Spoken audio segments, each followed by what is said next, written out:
The concept of public relations as in persuading or influencing a larger public is very old, not just centuries, millennia. But the man often credited in the United States as the father of public relations is Edward Bernays. Dr. Sigmund Freud was his uncle and a profound influence. Beginning in 1919 in New York, Bernays began using Uncle Freud's complex ideas about people's subconscious and psychological motivations to apply them to the practice of public persuasion.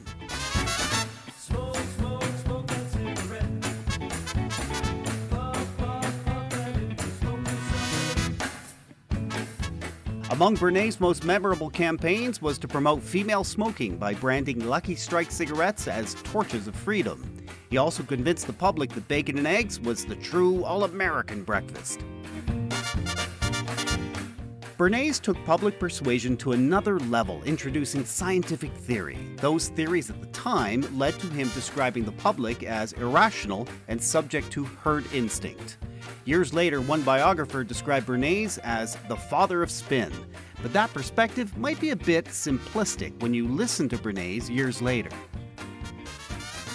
Many people believe public relations is press agentry, flackery, publicity. Public relations is not that. It is a two-way street, advising the client on attitudes and actions to win over the public on whom viability of the unit depends, and then educating, informing, and persuading the public to accept these social goods, ideas, concepts, or whatever. What Bernays and others like Basil Clark in the UK did was raise PR from snake oil sales to open a path to a more scientific approach. By the 1940s, PR was being taught in American universities and slowly rose to quasi-professional status. Trade associations began to form with the Public Relations Society of America in 1947, and then the Chartered Institute for Public Relations, or CIPR, in 1948. The International Association of Business Communicators, IABC, was founded in 1970. And then big PR firms like that founded by Daniel Edelman were created in the 1950s, gradually introducing offices in Europe, Asia, and South America. Trade magazines started shortly afterwards, such as PR Week, PR News, and Reagan's. Public relations has evolved from press agents and publicists to theory and practice to gradually embracing technologies with seemingly endless additional channels. Today on Stories and Strategies, we talk with Gini Dietrich about the future of corporate communications. Where do we go from here?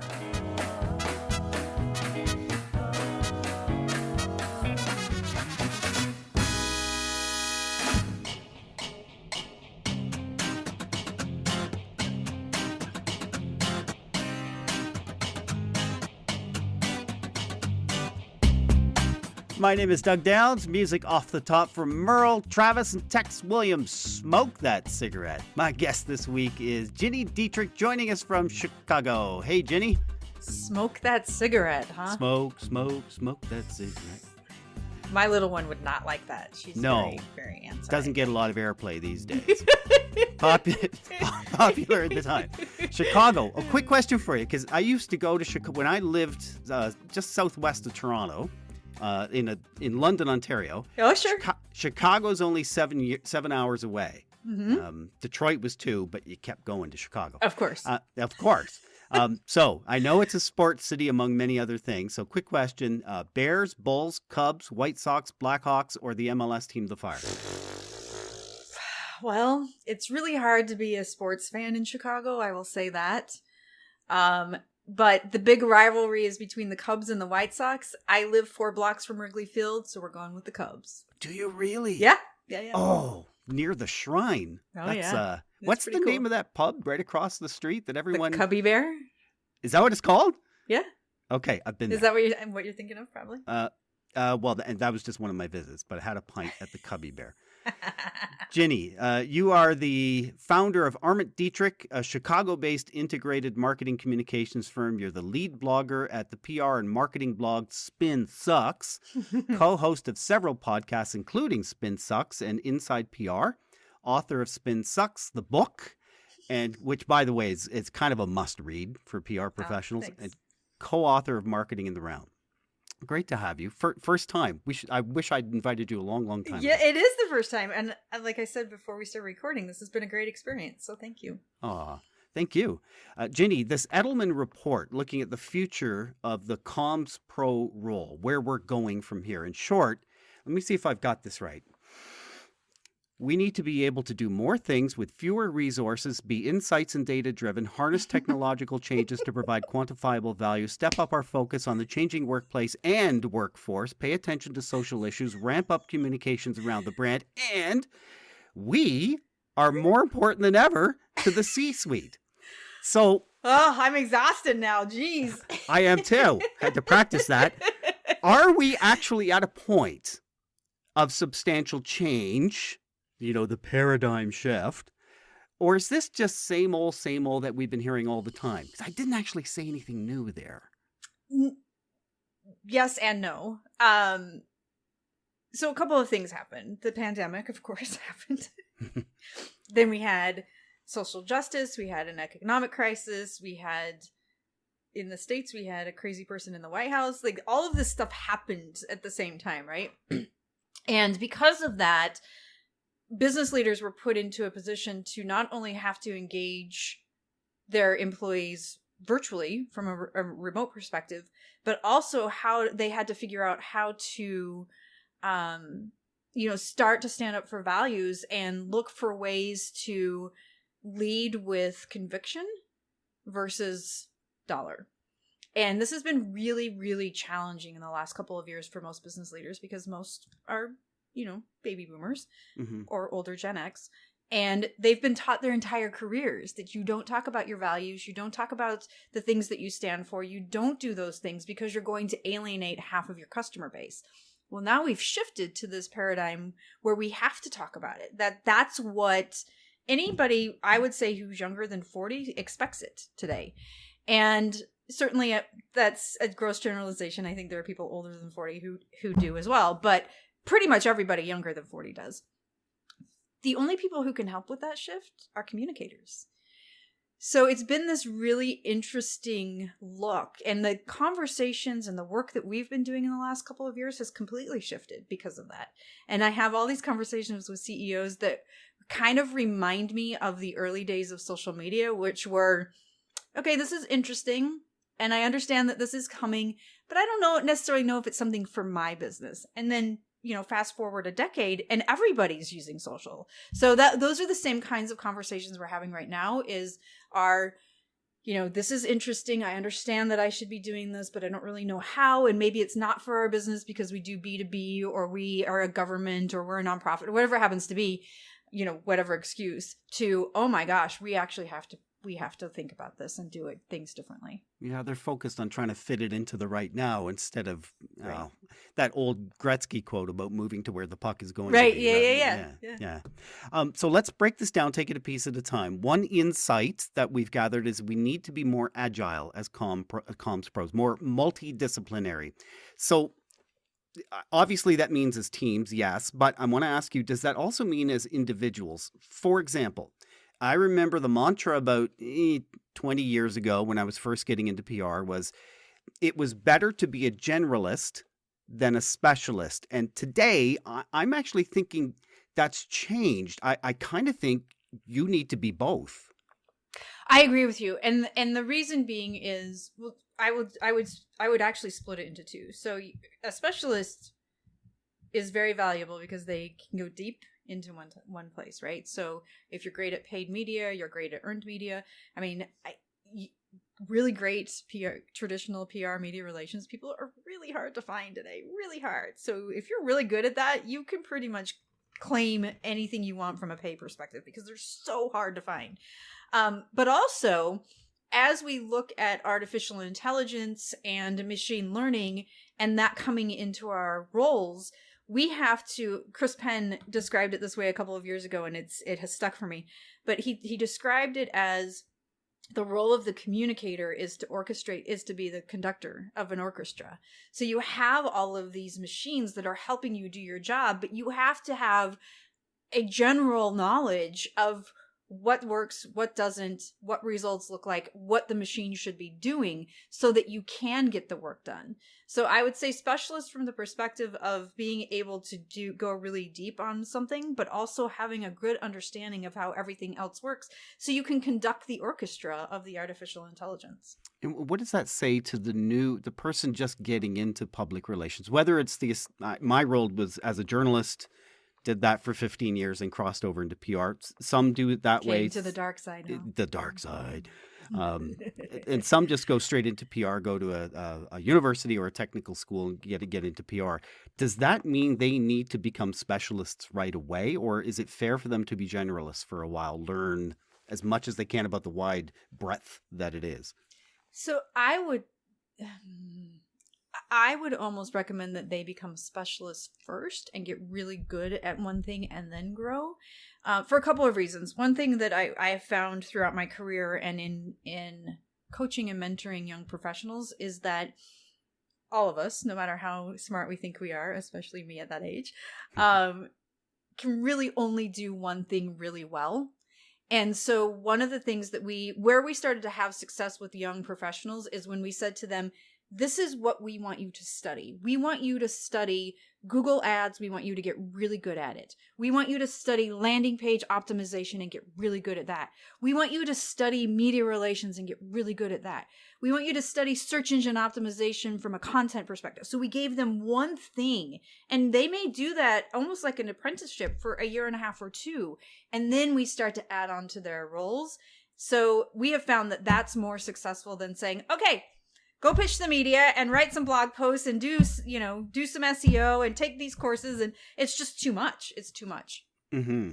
Technology, it has obviously changed our channels of communication, Yes. as well as many of the tools that we use to mine for data points. But the focus in this report is on how we can provide more quantifiable ROI, return on investment. Holy grail stuff, right? Yes, my favorite topic. So we do a lot of work with SaaS organizations, and SaaS organizations only care about one thing: recurring revenue. That's all they care about. Software as a service. Yep. Thank you. That's all they care about is, can we bring customers in and do they continue to make us money? So when we look at it, we look at everything from certainly a brand awareness perspective, but pretty much every entrepreneur does not care about brand awareness. They think it's nice to have. And if you're building it and you're building trust and reputation, great. But because you can't directly correlate that to recurring revenue, they don't really care. Right. So we look at the kinds of things that can help us determine how many new leads we're generating. Are they becoming marketing qualified? Are they then going down the funnel to sales qualified? And do they convert? And so we look at the kinds of things where we may generate new leads and marketing qualified leads, and then we influence the conversion. So you kind of look at it from that perspective. Now, that's not to say that works for every business. It doesn't work for government. It doesn't work for nonprofit, but you can, in those kinds of instances, look at what the organization's goals are and how the work that we're doing is affecting that. Usually I like to say that 70% of it we can measure and 30% is the more brand awareness, trust stuff that we can't measure. So if I'm hearing that right, it's a deeper focus on customer path or user experience and applying data points to it. Absolutely. Okay. So in the future, the workplace will change, aka more of us working from home, bosses we've never actually met, as well as the workforce will change. We're going to work more from home, and in terms of the workforce changing, not the least of which is more diversity of voice. Hallelujah. Hallelujah is right. So I've been studying this a lot. I'm also very, it makes me nervous because I'm a white girl, right? But I do study it a lot and I listen to different voices, and I certainly have worked really hard in my own business to create diversity. And one of the things that I've discovered is that remote workplaces actually work better for a diverse group of people because you don't have the micro transgressions. and you don't have just like little things that I would never even consider about saying to a Black woman, your hair is gorgeous, and them taking that as a microtransgression. But learning about why that is and why it's not appropriate in the workplace. So I actually love the idea that most of us are remote or have a hybrid, because it allows for a much more comfortable environment for everyone. Mm-hmm. The lines between communications and marketing will continue to blur, is one of the forecasts. Ginny, when I started this podcast, maybe a little before that, I really disliked the term marketing. I felt I was an issues manager or a comms pro. Marketing sounded kind of salesy, kind of. I must admit now, so the only genre I could put this podcast in that really fit for what we're doing is marketing. Is marketing? Yeah. Sure. So that's the chart that it appears on the Chartable, on the Apple charts and Spotify charts. Today, I actually kind of love the term. It's same with public relations. I hated the term at the beginning. Now I'm far more accepting of that.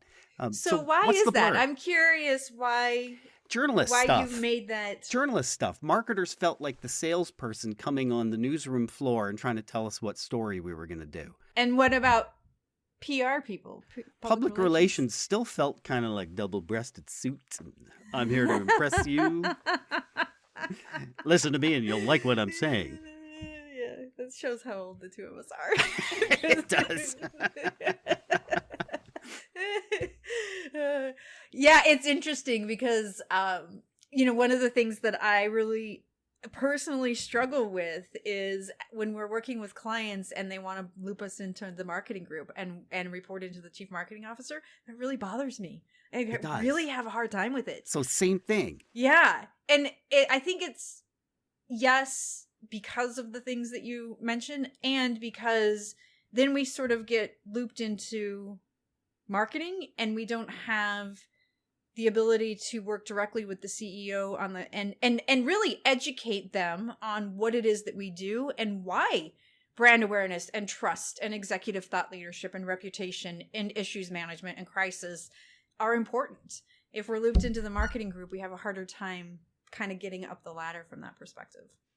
So the Edel report is commenting that the line between comms and marketing will continue to blur. Is that we're merging then? We're blending? Yeah, I think we are.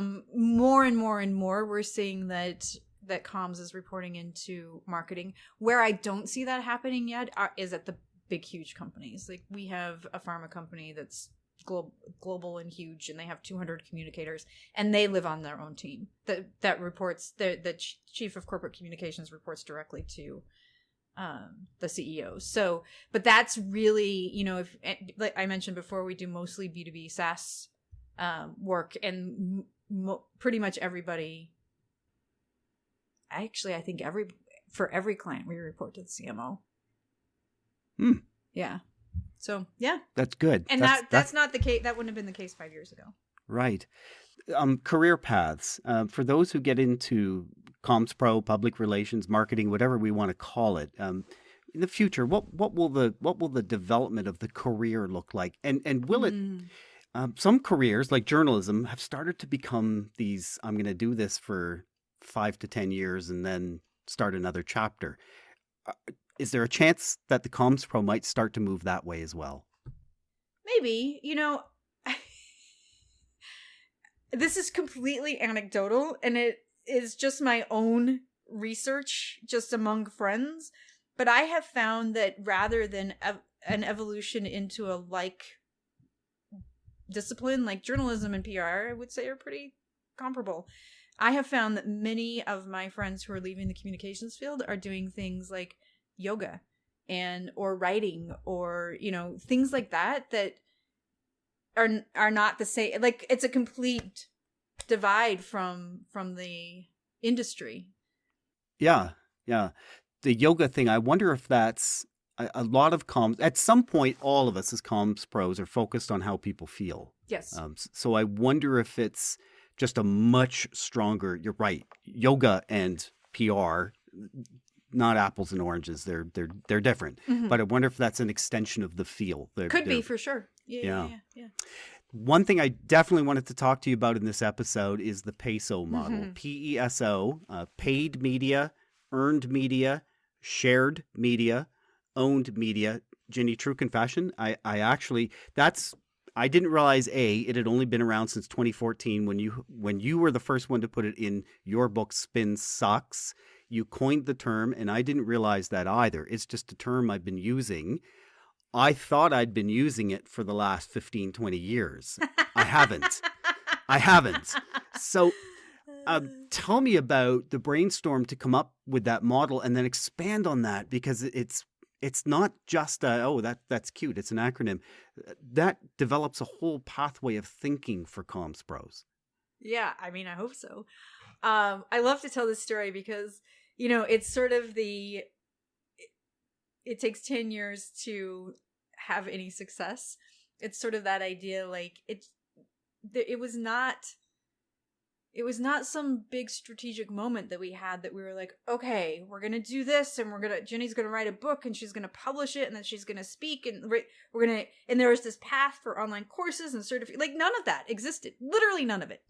I was writing the book, and in the book, I wanted to talk about the process that we used internally at my agency to help clients understand that it was more than just media relations. It was content, it was social, it was like all of these other pieces, right? And so I was writing about it in the book, and the first round of edits came back, which, by the way, is one of the most painful experiences of one's life. Pretty much the feedback was, this is really interesting. Can you go deeper here? But we hadn't named the process internally. And we didn't use the entire process as an integrated model for all of our clients. So we would use pieces of it depending on what the client's goals were, but we didn't do it as a fully integrated model. So I continued to write the book, did a second round of edits, which also was painful. And then the third round, as we were finalizing it, my publisher said to me, "Do you have a name for this?" And I was like, I literally just edited this book 3 times. No, leave me alone. I want to put it to bed, And she's like, no, we have to name it. So we went back and forth. We went OESP, OSEP. And then all of a sudden it was like, wait, we have 4 letters here that will actually. So people will say to me, well, why would you start with paid? Honestly and truly, it's because PESO is easier to remember and say than OSP or OSIP. So that's really why. Yeah. It's not because I advocate that paid media should come first. No. So then that happened. And then she came back and she said, do you have an image for this? And honestly, I was really at the point where I was just like, I need this to be done. So I went to the designer and I was like, we need to do this. And so he crafted it. And then we just added tactics in underneath just to explain what would fit under each model and where they might overlap. I sent it off and published it, and that was that, right? Well, then everybody was like, this is amazing. How do we use this? And I was like, wait, what? So it just evolved from there. And, hindsight is, of course, 2020. But had I known, I would have registered it and trademarked it and done all of that back then. And we just now did that in 2020 and have gone through that process. But it's been a very interesting years-long process to help the industry with this. But I will say that when you and we redid the image so it's less tactical and more strategic last year, but when you put that up on a screen, an executive gets it. They're like, oh, I get it. And it's a lot easier to explain, how the work that we do affects the organization and its goals. So then on this topic of the future of the communications pro role, how will the focus using PESO, will we implement more owned media? Will earned media, I guess the simple conclusion is it will diminish, although maybe it'll just change. Right now you're doing earned media. I'm doing owned media, right? So sure. Right. Without giving up the farm here, what is the future for the PESO model? Yeah, so I would say that I have this argument with people a lot, but I believe that you have to start with owned, because without owned, you don't have anything to share. and you don't have anything that a journalist or a blogger or a podcaster has to understand how you think, or understand your process or anything like that. And without owned, you don't have anything to amplify through paid media. So I believe that that's where we start, and then we start to build in other things. We might do some influencer relations, we might do some community service, we might do CSR, we might do crisis, all of that comes in. But I believe that owned is our foundation. It's been great to have you on the podcast at last. Thank you, Gini. Thank you. This has been great for me too. It's been fun. If you'd like to send a message to my guest, Gini Dietrich, you can send her a note through her Spin Sucks newsletter. Look for the link in the show notes. Also, definitely follow Gini on Twitter. It's at Gini Dietrich. And of course, that's in the show notes. Stories and Strategies is a co-production of JGR Communications and Podcasts That Pop. We're hoping you might leave a rating for this podcast on either Apple or Spotify. Reviews are also very welcome. You can connect with us on Twitter at comms_podcast. We're also on Instagram.